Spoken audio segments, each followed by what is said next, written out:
car tu es glorieux et digne de régner. L'agneau est souverain. Nous élevons nos voix pour l'adorer. L'agneau est souverain. Alléluia. L'agneau de Dieu, Jésus-Christ, est souverain. Bien-aimés, bienvenue à une autre dimension avec Christ. Au nom du pasteur Kadi, nous vous souhaitons une bienvenue. Alléluia, amen. Je suis le pasteur Henri Dibi, votre humble serviteur. Alléluia, amen. Bienvenue sur votre plateforme préférée, une autre dimension avec Christ. Ce soir, l'Éternel a une parole qui va bénir le cœur de quelqu'un.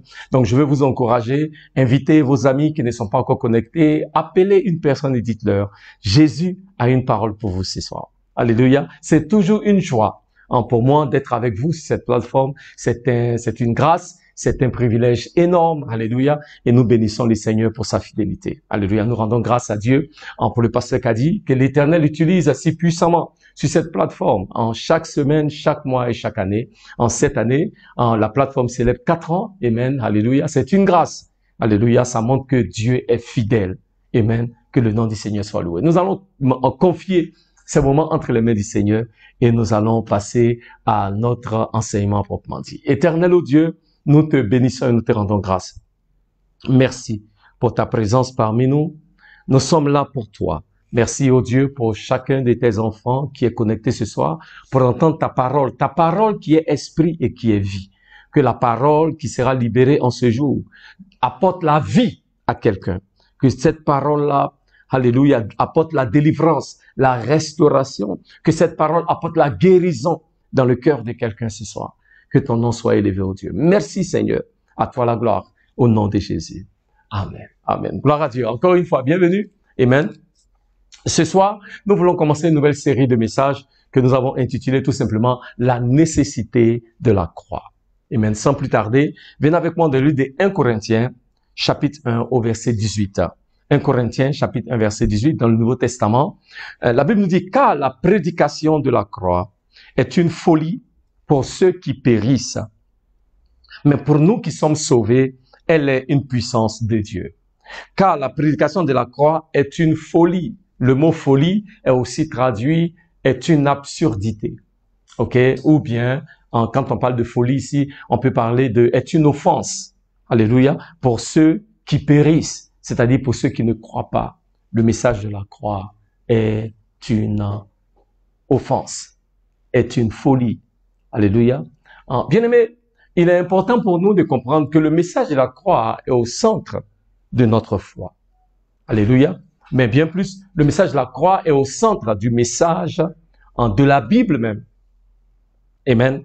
Parce que c'est à cause du sacrifice du Seigneur Jésus-Christ à la croix que nous sommes appelés aujourd'hui enfants de Dieu. Alléluia. Nous sommes ce que nous sommes aujourd'hui à cause de la mort de notre Seigneur Jésus-Christ à la croix et à cause de son sang qu'il a versé pour nous. Et nous ne devons jamais perdre cela de vue. Ce ne sont pas nos bonnes œuvres qui nous ont sauvés. Ce ne sont pas nos belles personnalités qui nous ont sauvés.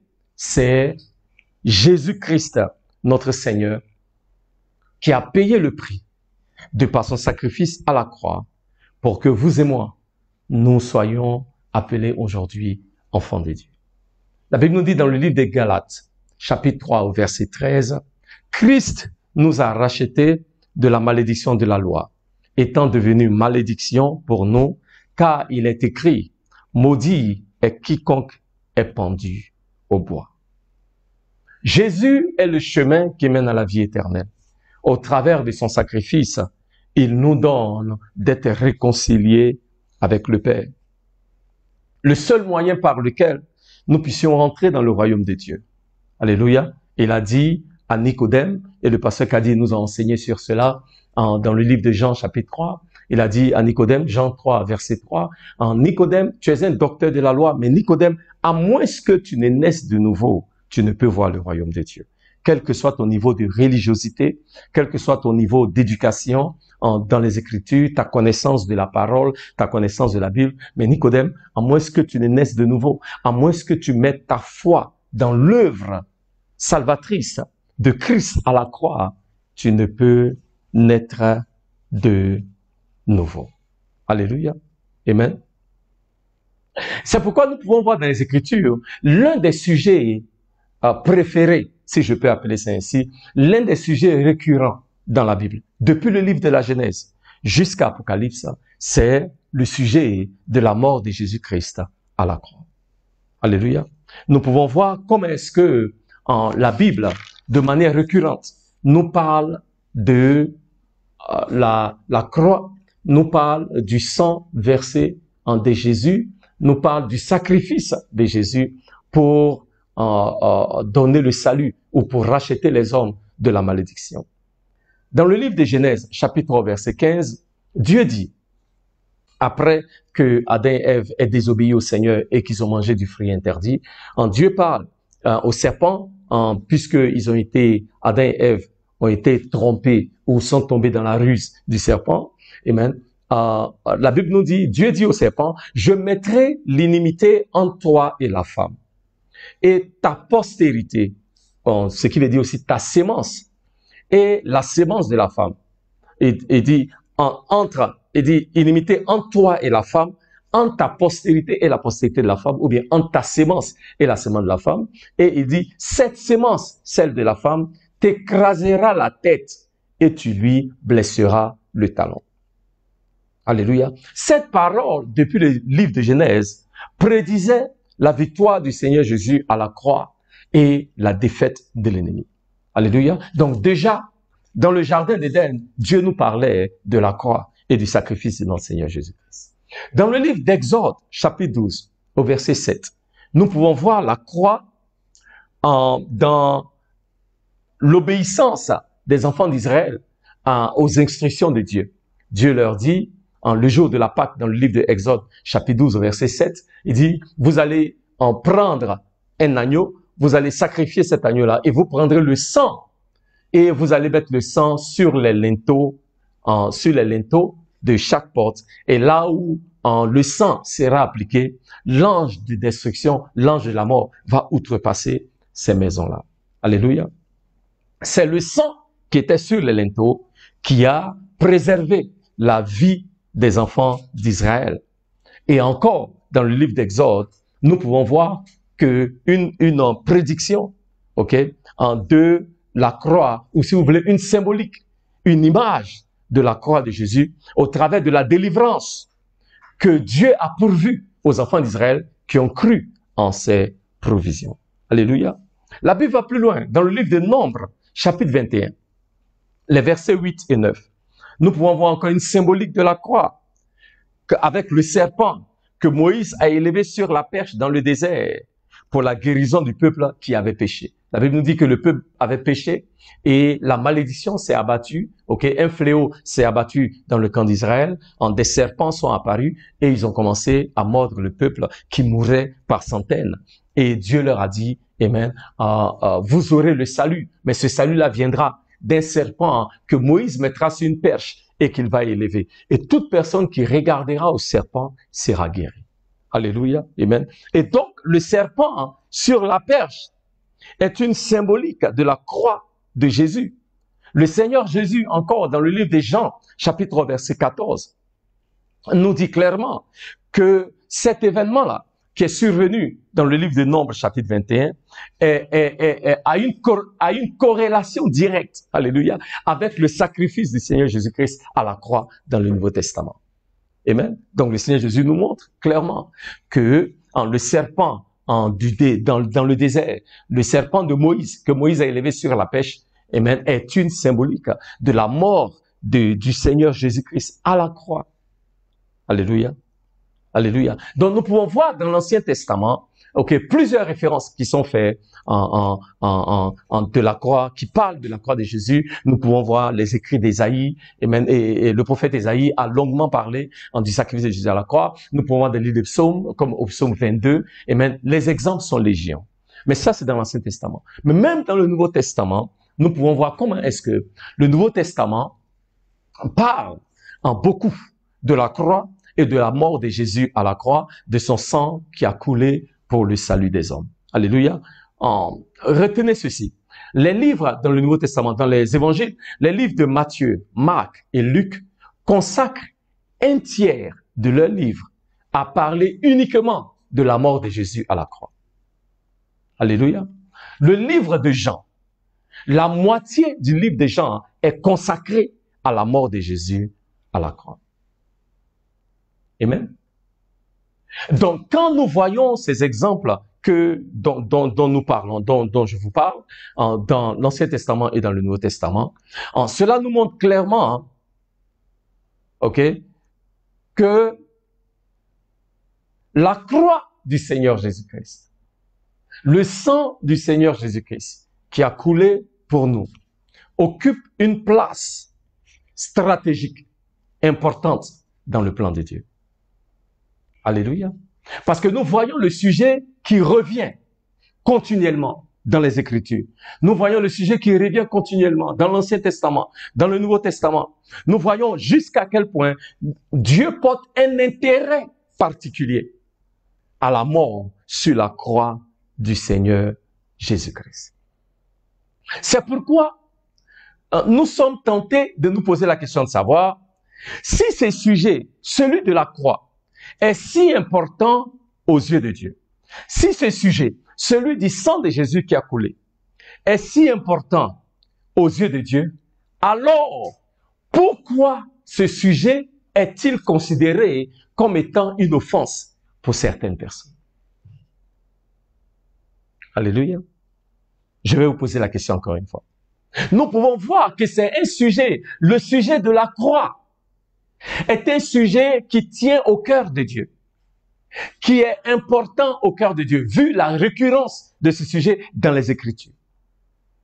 Donc la question se pose de savoir, si le sujet, il est si important, il est si cher au cœur de Dieu, pourquoi alors ce sujet-là est-il un sujet de folie, d'absurdité et d'offense pour certaines personnes? Alléluia. Nous pouvons voir que ce que Paul dit dans le livre de Corinthiens n'était pas un événement nouveau. Parce que dans le livre des Galates, Paul parle encore de cela. Galates chapitre 5, verset 11.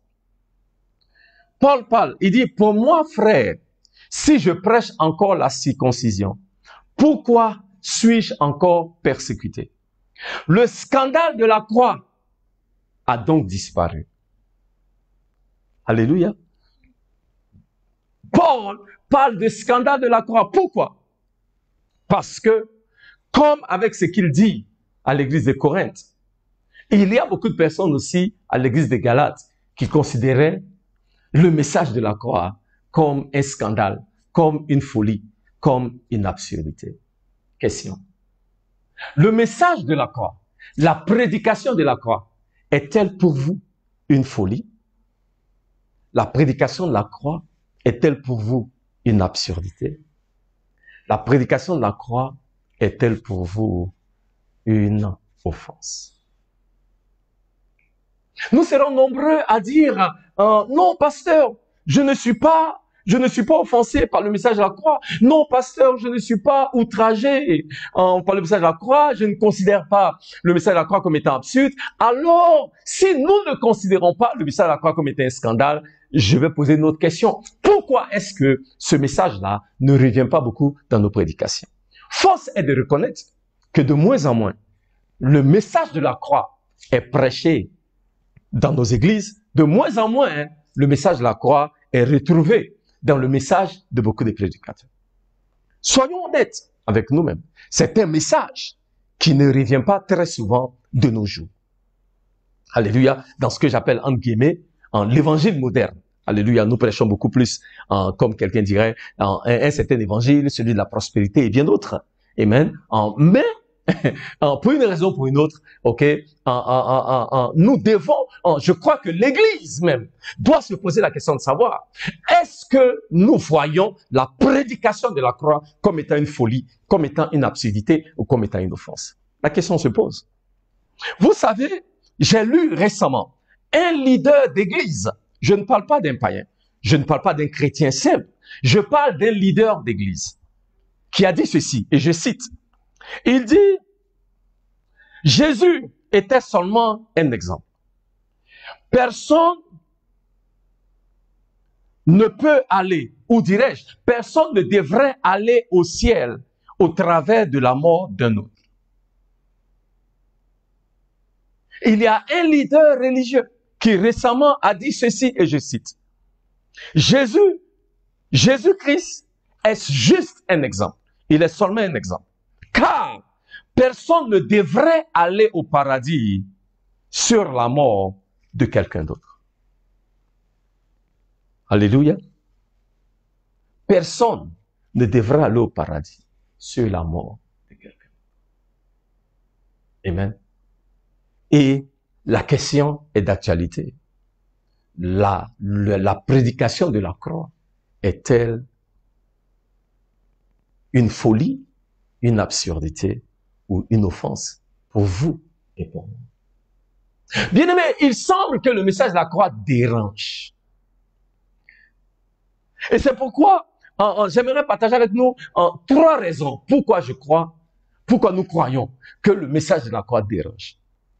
Alléluia. On va commencer aujourd'hui. Si le temps nous permet, on fera tout le message. Sinon, on va négocier avec le pasteur Kadi pour avoir l'opportunité vraiment de partager ce message entièrement avec vous qui nous écoutez. La première chose que nous voulons relever, c'est que le message de la croix, pour certaines personnes, est une offense, une folie, une absurdité. Parce que, le message de la croix expose un mensonge.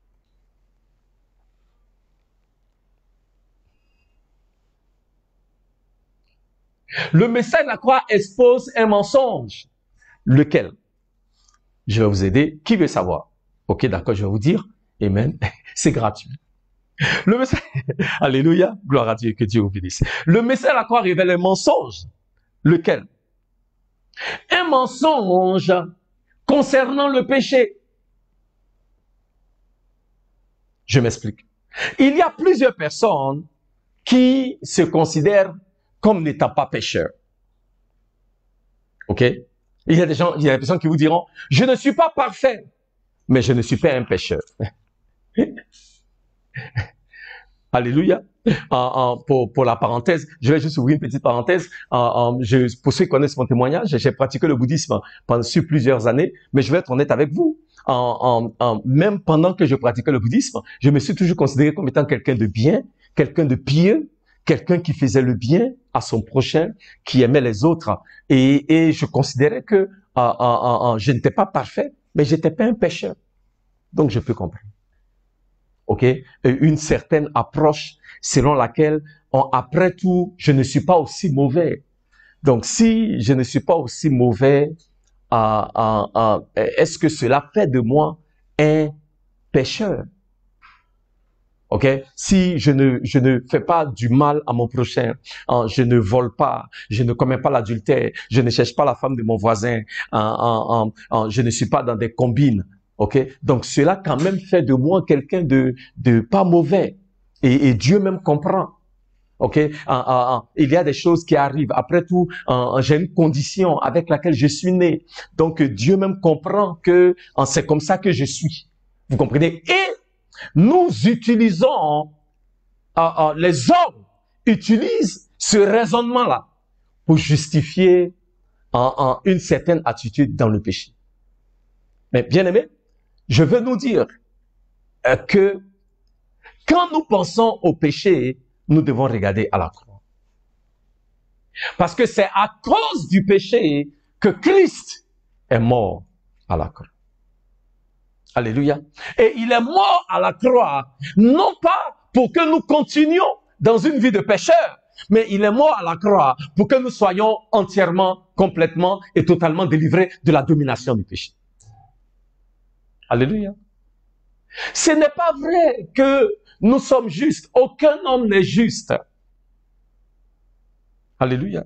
La Bible dit dans le livre de Romains, chapitre verset 23, il dit « Tous ont péché et sont privés de la gloire de Dieu.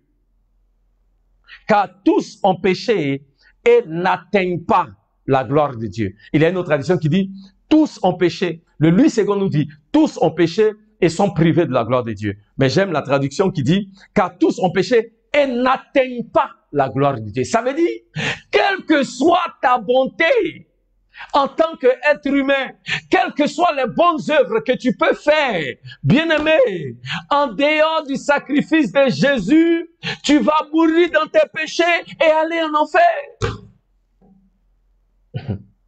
Il n'y a que le sacrifice de la croix qui puisse nous délivrer du péché. Ce n'est pas nos bonnes œuvres, ce n'est pas qui nous sommes. Parce que quelles que soient les bonnes œuvres que nous faisons, nous ne pouvons jamais atteindre la gloire de Dieu. Quelle que soit notre pureté, notre sainteté en tant qu'être humain, quelle que soit la nature pieuse que nous pouvons manifester, ça ne change rien. La Bible dit, tous ont péché et sont privés de la gloire de Dieu. Dans le livre de Romains chapitre 3 au verset 10, il dit, il n'y a pas un seul qui soit juste. Alléluia. Pardon. Et qu'on va plus loin, dans le livre d'Ésaïe, je crois Ésaïe chapitre 64, Ésaïe dit que la justice des hommes est comme un vêtement souillé. Le vêtement souillé là, dont la Bible fait référence, c'est comment j'appelle ça, le tissu que les femmes utilisent quand elles ont leur menstru. Dieu dit, la justice des hommes, c'est à ça que ça ressemble. Alléluia. Donc, nous ne pouvons pas être justes de par nous-mêmes. Parce que, bien aimé, si le péché n'existe pas, alors il n'y a pas de nécessité d'avoir la croix.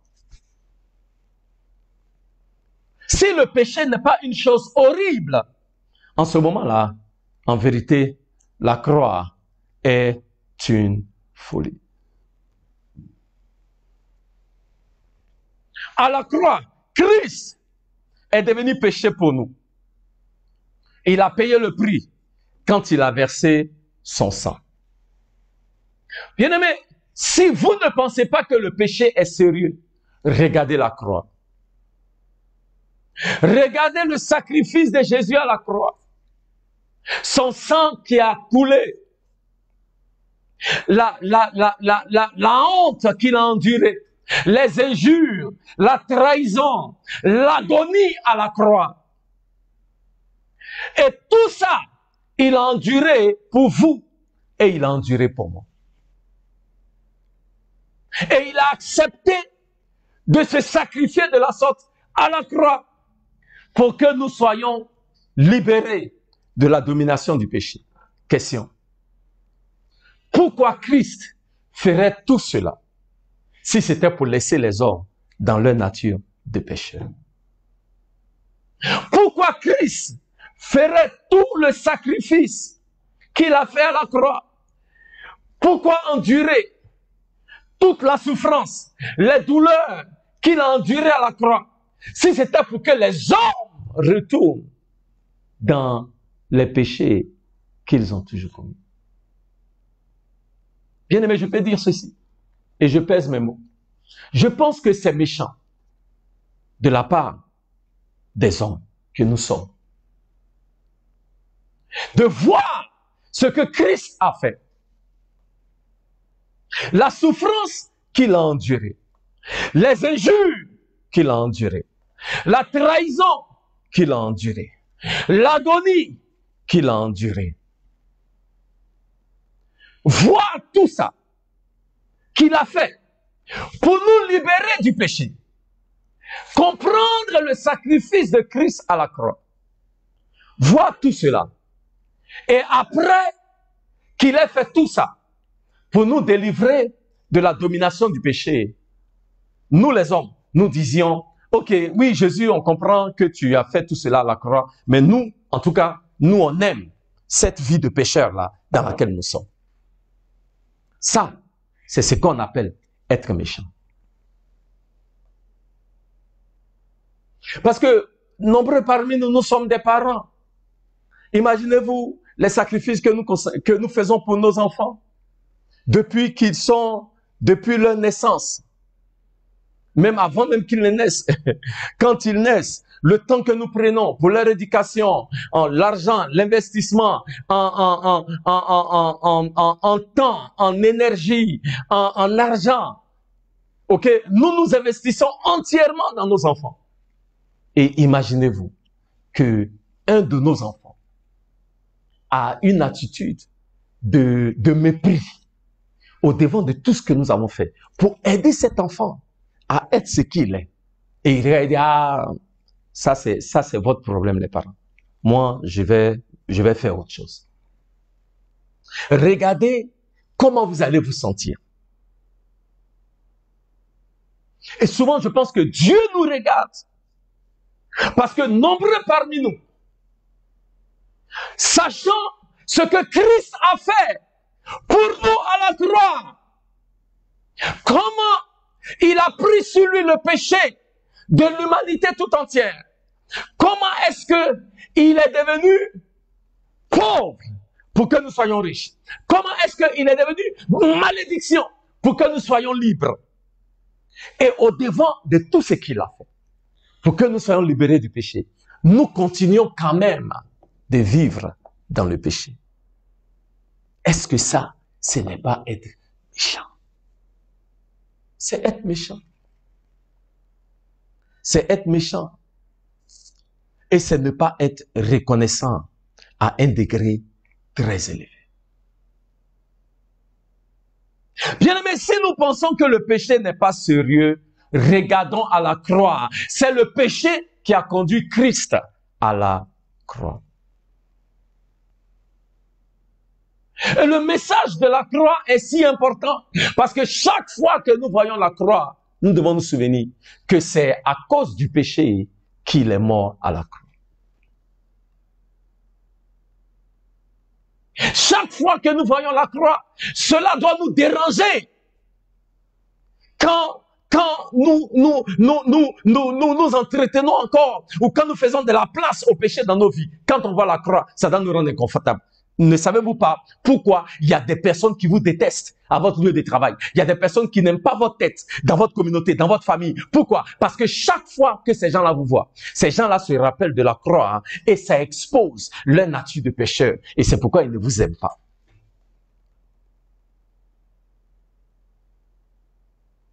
Paul a dit dans le livre de Galates, chapitre 2, verset 1, chapitre 2, verset 20, « Je suis crucifié avec Christ. Cependant, je vis. Mais ce n'est plus moi qui vis, c'est Christ qui vit en moi. » Paul dit, je suis crucifié avec Christ. Le temps utilisé dans le livre de Galates, c'est le temps présent. Dans le grec, c'est à la forme progressive. Ça veut dire, je suis crucifié avec Christ et je continue d'être crucifié avec Christ. Ça veut dire que l'affaire d'être crucifié avec Christ, c'est une affaire de chaque jour. Tu es crucifié avec Christ. N'est-ce pas que Jésus nous a dit dans le livre de Luc, chapitre 9, au verset 23, que celui qui sera mon disciple, en qui il s'est réuni lui-même et qui prenne sa croix chaque jour et me suive. Ça veut dire que chaque jour, tu es supposé être à la croix, crucifié avec Christ. Donc, bien aimé, chaque jour, parce que tu es crucifié avec Christ, parce que tu es sur la croix, quand les hommes te voient, dans ton lieu de travail, dans ton école, dans ta famille, dans le bus, dans le warren, partout où tu es, quand les gens te voient, ils peuvent voir la croix au travers de ta vie. Et la croix qu'ils voient au travers de ta vie expose le péché dans leur vie. Et il y a beaucoup de personnes qui ne peuvent pas vous supporter et qui est, je ne sais pas si je parle bon français, mais qui n'aiment pas votre présence, qui ont horreur de votre présence. Pourquoi? À cause de la croix. À cause de la croix. C'est la croix qui apporte le salut. Il n'y a pas de salut en dehors de la croix. C'est pourquoi la croix est au centre du message que Dieu nous donne dans sa parole. Et c'est pourquoi la croix doit être au centre de notre message en tant qu'enfant de Dieu. Alléluia. Alléluia. Notre temps tire à sa fin. Alléluia. Je vais m'arrêter là pour aujourd'hui. Je veux, comme je l'ai dit, avec l'aval du pasteur Kadi, nous allons continuer cet enseignement. Amen. Il y a 2 ou 3 autres choses que je vais partager avec vous. Alléluia. Mais j'aimerais que nous retenions ce soir que Christ a payé le prix, le sacrifice ultime à la croix du Calvaire. Il est mort pour nos péchés. Il a été enseveli et il est ressuscité le 3e jour. Par la grâce de Dieu, la prochaine fois que nous nous verrons, je vous parlerai parce que certes, il est mort, mais il n'est plus à la croix. Il est ressuscité. Alléluia. Et il est ressuscité pour notre victoire. Mais nous devons retenir que le sacrifice de Jésus à la croix, il a fait pour que la domination du péché sur votre vie, sur ma vie, soit brisée.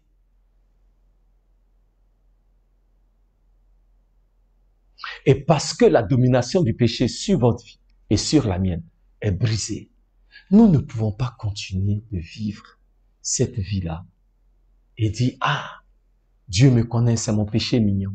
Non. Parce que quand nous le faisons, nous rendons le sacrifice de Jésus à la croix vain. Ce sacrifice n'a plus sa raison d'être. Parce que ce sacrifice, il a fait pour que vous et moi, nous soyons définitivement libérés de l'emprise des œuvres de la chair, de l'emprise des œuvres du diable, de l'emprise des œuvres du péché. Aujourd'hui, par la puissance du sacrifice de Jésus à la croix, je déclare que nous sommes libérés de toute forme d'oppression, de péché, dans le nom de Jésus. Le diable, c'est trop tard. Alléluia, amen. La révélation du message de la croix donne la victoire à quelqu'un ce soir sur ce que la Bible appelle le péché qui nous enveloppe si facilement. Je ne sais pas quel est ce péché-là qui vous enveloppe si facilement. Cette situation dont vous dites, ah, je crus que j'avais la victoire sur cette condition. Mais c'est comme si à chaque fois ça revient. Et quand ça revient, vous avez du mal. Je déclare que le sacrifice de Christ à la croix, alléluia, la victoire de la croix s'élève maintenant dans votre vie et dans votre situation et vous donne la victoire sur cette condition. Alléluia. Seigneur, je te dis merci. Je te bénis et je te loue pour quelqu'un qui m'écoute ce soir. Alléluia.